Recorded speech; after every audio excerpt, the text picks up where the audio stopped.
17절까지의 말씀입니다. 신약성경 3페이지.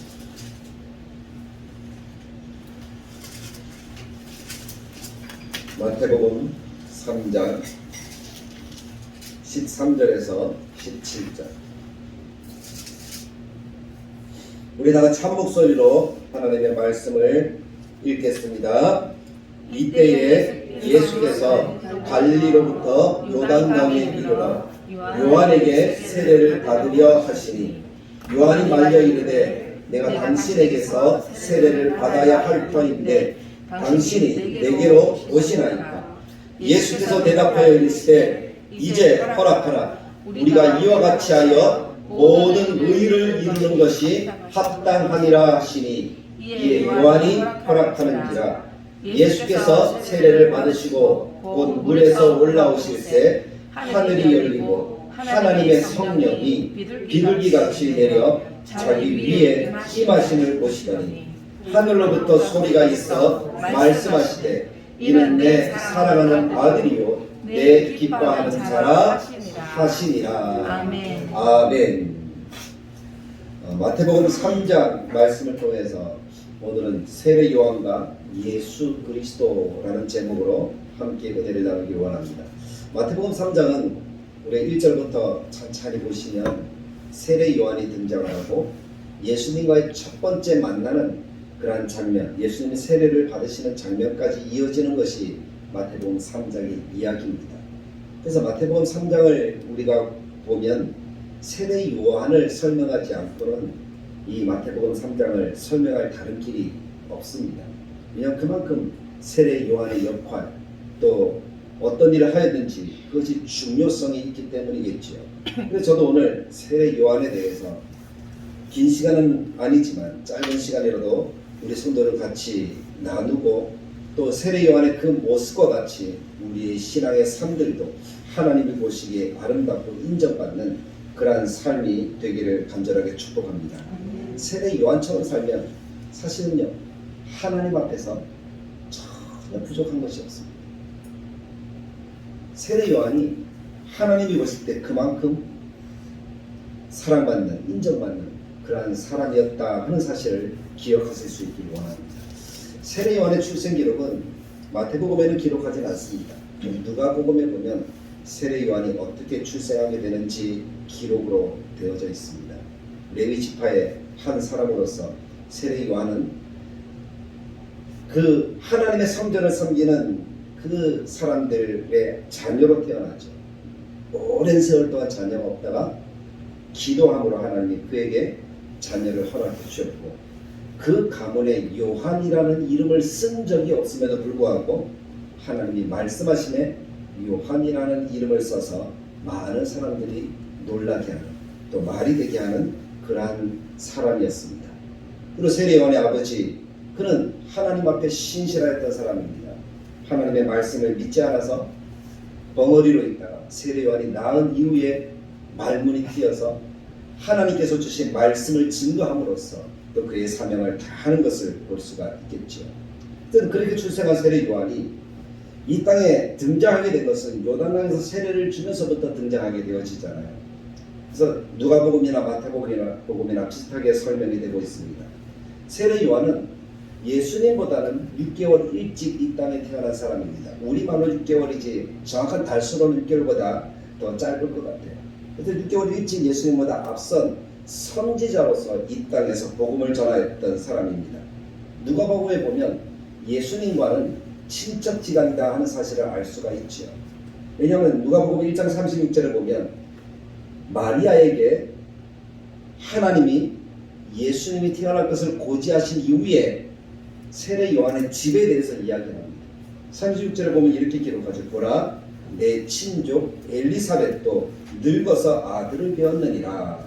본래 임신하지 못한다고 알려진 이가 이미 6달이 되었나니 라고 말씀합니다. 그래서 우리는 6개월인 줄 알죠. 그래서 엘리사벳이라는 사람이 마리아의 친족이라는 거예요.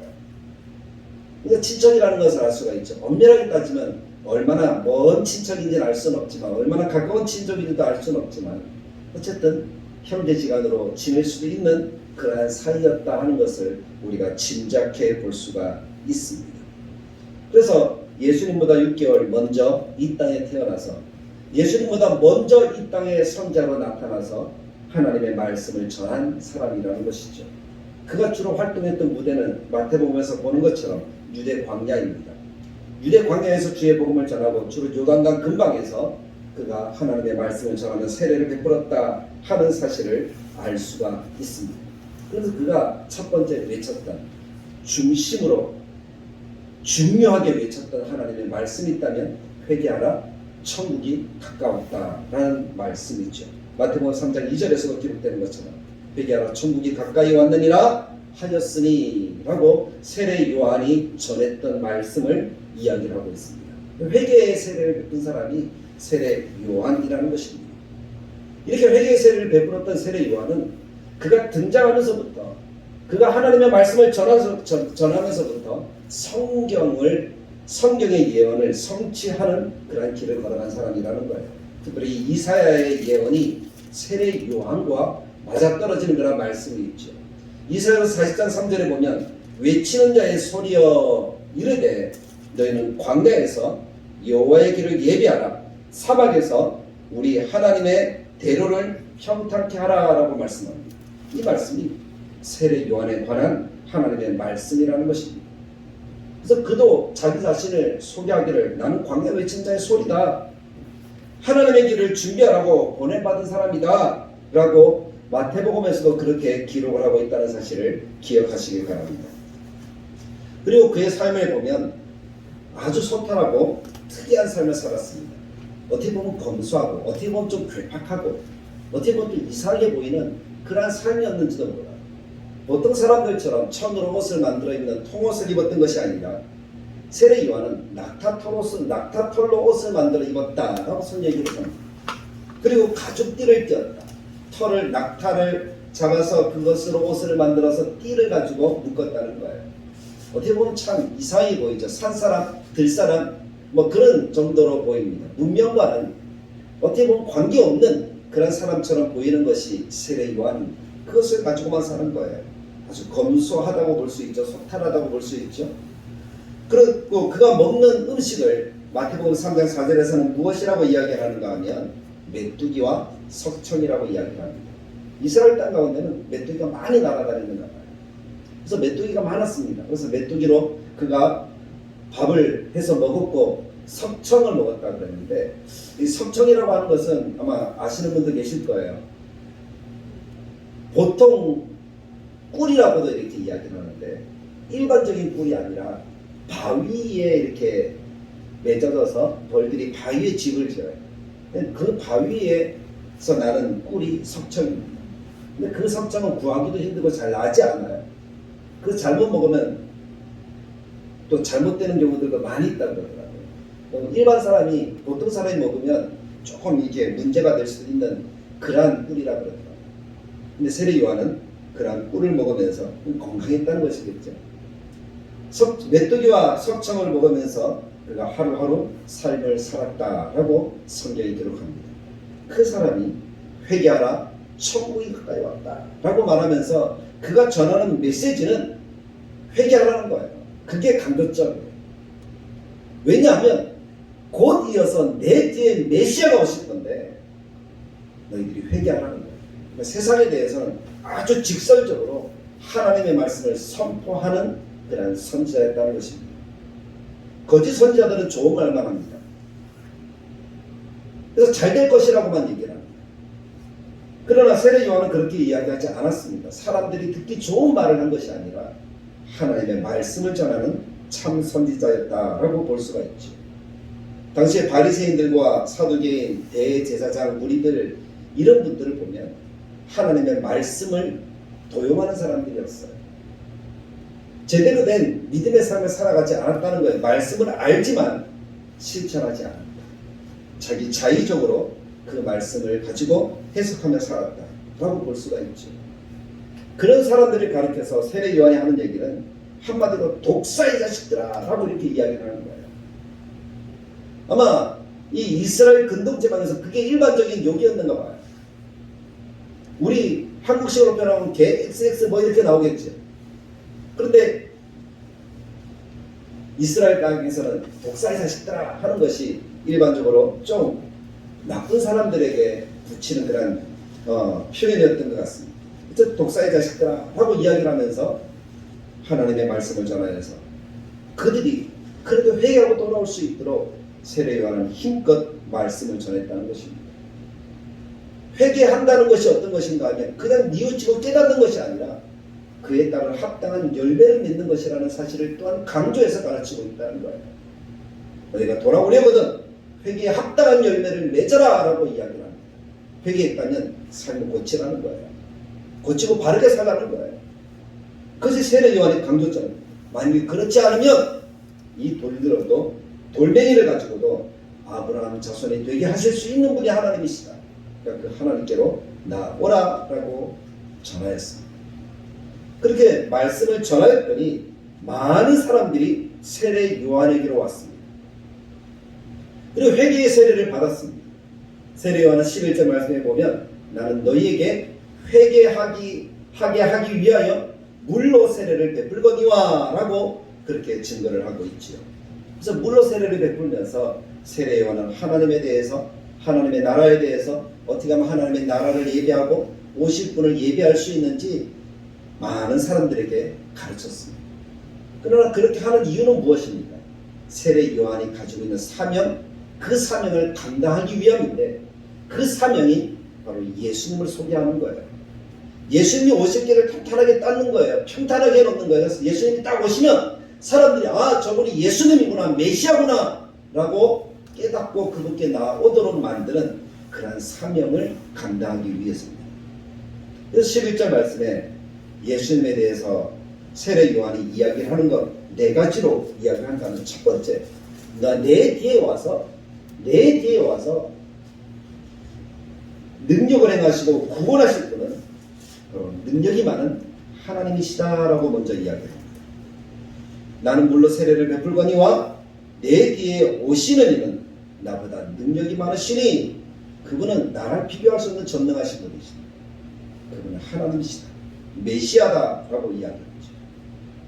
자기 뒤에 온다라고 하니까 사람들은 이야기를 할 수 있죠. 세례 요한보다 좀 못한가?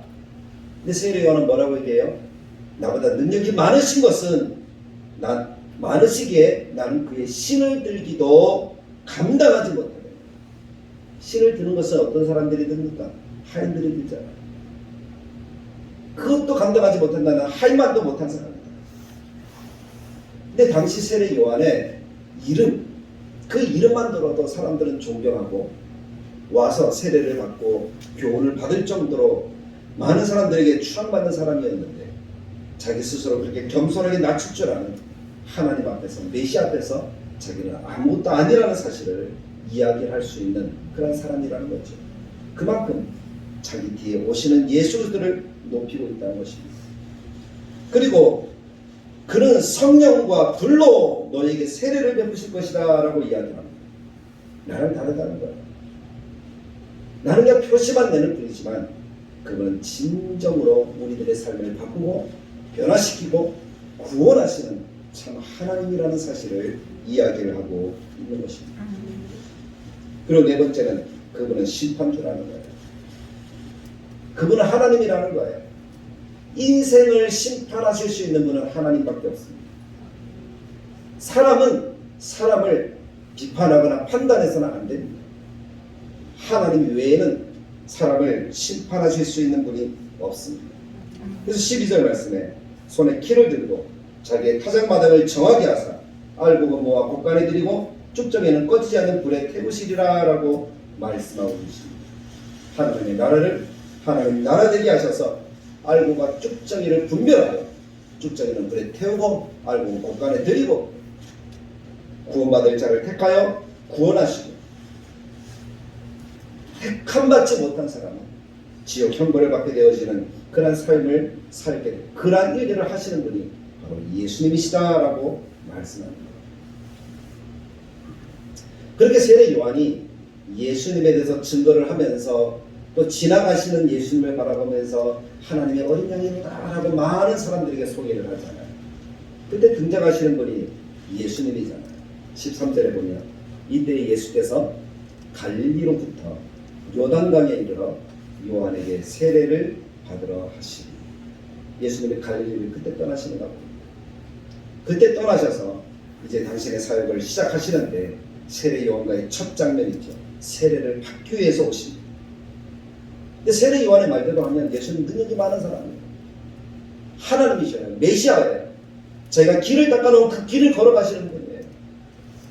그런 남다른 어떤 모습이 있어야 되는데 예수님이 다른 사람들과 똑같이 세례를 받기 위해서 세례 요한에게 왔다라는 사실을 우리는 기억해야 됩니다. 참 사람으로서 이 땅에 오셨다는 거예요. 다른 사람들에게 보여지는 그런 예수님의 모습이 그러했다는 거예요. 그래서 우리를 위한 구원과 우리를 위한 고난의 길을 걸어가시기 위해서 이 인생으로 오셨음을 드러내시는, 그래서 세례를 받으시는 거죠. 세례를 받으러 오는 예수님을 보면서 세례 요한이 이렇게 이야기합니다. 내가 당신에게 가서 세례를 받아야 할 터인데 당신이 내게 오시나이까? 세례 요한은 압니다. 그래서 이야기를 하는 거예요. 내가 세례를 받아야 되는데 왜 오십니까? 그때 예수님이 15절에 이렇게 말씀하시잖아요. 이제 허락하라. 우리가 이와 같이 하여 모든 의를 이루는 것이 합당하니라 라고 말씀합니다. 예수님이 세례 요한에게 오시면서 세례를 받으시는 것, 그것이 하나님의 의, 하나님이 계획하신 모든 의를 이루는 것이다 라고 말씀하고 계시다는 거예요. 그 말은 사람의 뜻, 사람의 방법이 아니라 하나님의 뜻에 순종하시는 예수님의 모습을 보여주는 거예요. 예수님은 하나님이시기 때문에 당신의 뜻대로 모든 것들을 다 하실 수가 있습니다. 예수님 제자들을 가르치면서도 얘기하셨잖아요. 하늘에 12영이나 되는 천군천사를 동원해서 모든 대적을 멸하실 수 있다.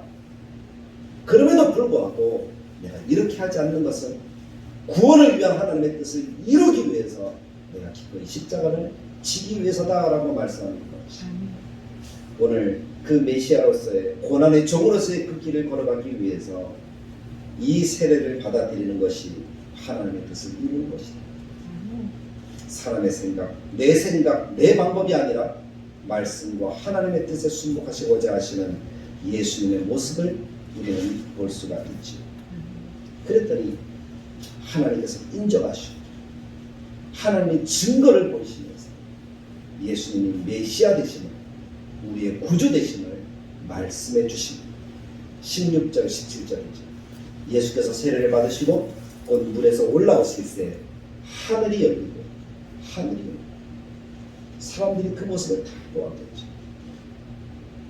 하나님의 성령이 비둘기같이 내려 자기 위에 임하심을 보시더니, 자, 이 장면에서 우리가 분명하게 보는 것은 누가 그것을 보았다는 거예요. 누가 이것을 보았다는 거죠?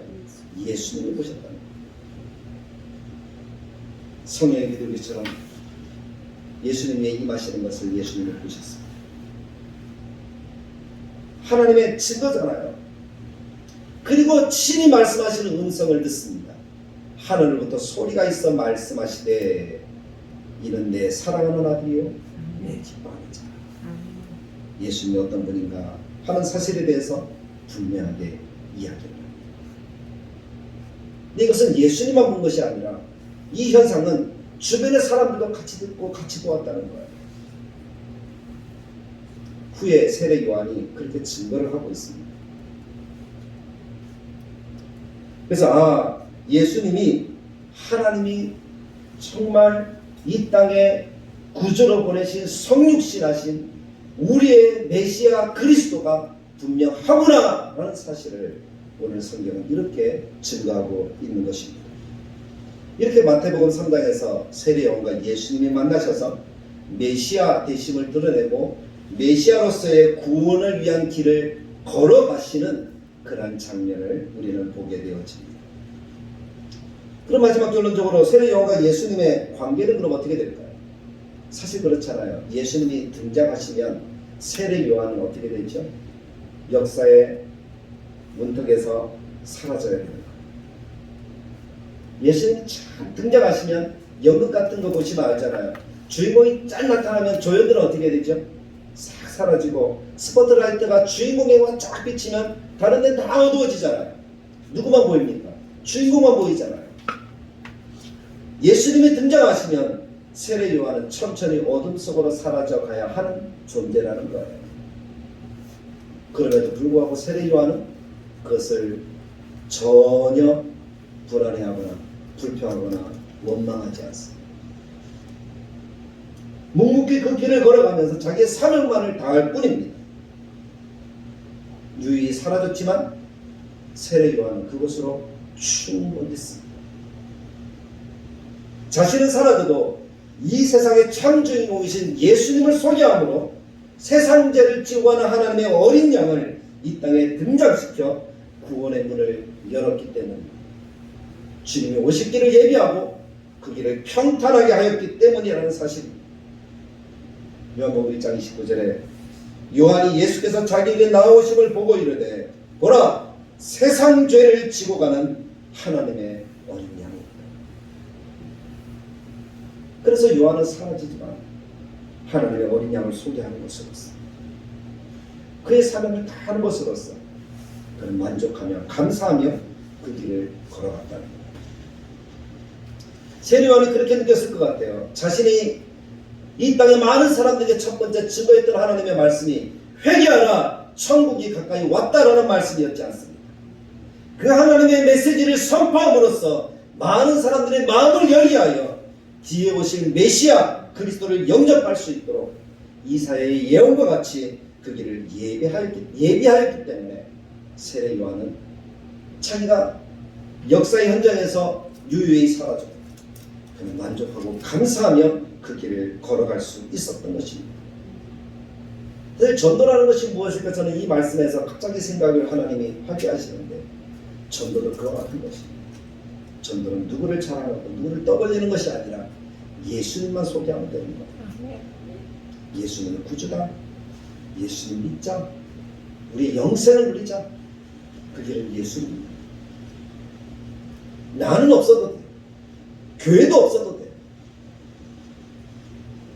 세례 요한은 그 길을 걸어갔던 것처럼 우리도 그와 같은 길을 걸어가며 생명 살리는 은혜의 역사들이 또한 우리를 통해서도 나타나게 될 줄로 믿습니다. 그리고 비로소 하나님께서 예비해 놓으신 구원의 길이 열렸고 성령이 임하시면서 구원의 길이 열렸잖아요. 그 말은 무슨 말입니까? 우리가 믿어 구원 얻는 역사가 시작되었다는 사실입니다. 주 예수를 믿으라. 그리하면 너와 내 집이 구원을 얻으리라 하는 역사의 시작이 이제부터 열렸다는 것입니다. 예수님께서는 세례 요한과 같이 세상에 나아가서 첫 번째 선포하셨던 말씀이 회개하라 천국이 가까이 왔느니라 라고 말씀하셨다는 겁니다. 그것을 생각해 볼 때 구원을 위한 아름다운 길을 열었던 세례 요한의 그 모습이 그것으로 충분하지 않았습니다. 예수님이 걸어가신 그 길에 세례 요한이 평탄하게 만들고 예수님 그 길을 걸어가면서 복음을 전하셨습니다. 비록 고난의 종으로 육신을 입고 이 땅에 오셔서 고난을 받으셔야 했던 그 길이지만 모든 인생에게 구원의 문을 열어주시는 복된 길이었기 때문에 그 고난의 길조차도 가치 있는 길이었습니다. 근데 그 길을 처음 시작하고 연 사람이 세례 요한입니다. 그리고 세례 요한은 열고 예수님 그 길을 걸어가고 지금 우리는 그 길 위에 서서 주님 손잡고 주의 복음을 전하는 삶을 살아가야 될 책임이 오늘 우리들에게 주어져 있다는 사실을 오늘 이 말씀을 통해서 우리가 새길 수 있길 간절하게 바랍니다. 아멘. 언제까지 우리는 이 길 위에 서서 주님이 걸어가신 그 길을 따라서 걸어가야 될까요? 주님이 다시 오시는 재림의 순간까지 우리는 그 길을 걸어가야 될 줄로 믿습니다. 주님이 말씀하시는 내가 영원히 너희와 항상 함께 있으리. 그 길 위에 걸어갈 때에 주님이 허락하시는 동행입니다. 주님이 허락하신 동행이 그거예요.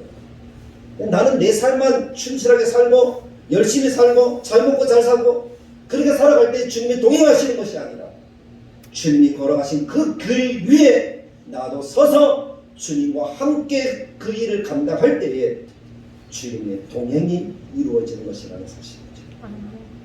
그것을 우리들의 마음속에 새기면서 우리가 그 길을 담대하게 걸어갈 수 있도록 우리가 2023년을 하나님이 허락하시는 아름다운 길 위에 우리 자신을 세우도록 날마다 힘쓰기를 간절하게 축복합니다. 예수 안에서 하나님이 거하실 처소가 되기 위하여 예수 안에서 성령 안에서 함께 지어져가는 그런 아름다운 교회를 만들어가는 그것이 또한 이 길 위에 서 있는 것이라고 저는 믿습니다. 그래서 우리 수요일에 함께 드리는 우리 성도들에게 하나님이 허락하신 은혜가 있어서 이 길 위에 서서 세례 요한 열어놓은 그 길에 예수님이 걸어가셔서 이루신 그 구원의 역사 위에 우리도 그게 한 걸음 한 걸음 같이 동행함으로써 참된 구원의 역사들을 이루고 주님 오실 때 아멘 주 예수여 어서 오시옵소서 그렇게 주님을 맞이할 수 있는 우리 모두가 될 수 있기를 주님의 말씀을 따라 간절하게 축복합니다. 참 좋으신 하나님 아버지 은혜를 감사합니다. 오늘 이 수요일 시간에 하나님의 말씀을 봅니다. 마태복음 3장 말씀을 통해서 세례 요한과 예수 그리스도에 대해서 함께 이야기를 나누었습니다. 세례 요한이 열었던 그 길을 예수님이 걸으셨습니다. 구원의 문을 여셨습니다. 구원을 이루셨습니다. 그리고 그 구원을 이루신 그 길 위에 우리도 서서 같이 걸어가기를 원하십니다. 주님이 오실 때까지 그 길을 함께 걸으며 주님이 동행하시겠다고 하는 그 약속과 함께 하나님 허락하신 복락을 온전하게 누리는 우리 모든 성도들이 되도록 주님이 인도하여 주옵소서. 예수님의 이름으로 기도드리옵나이다. 아멘. 이 찬송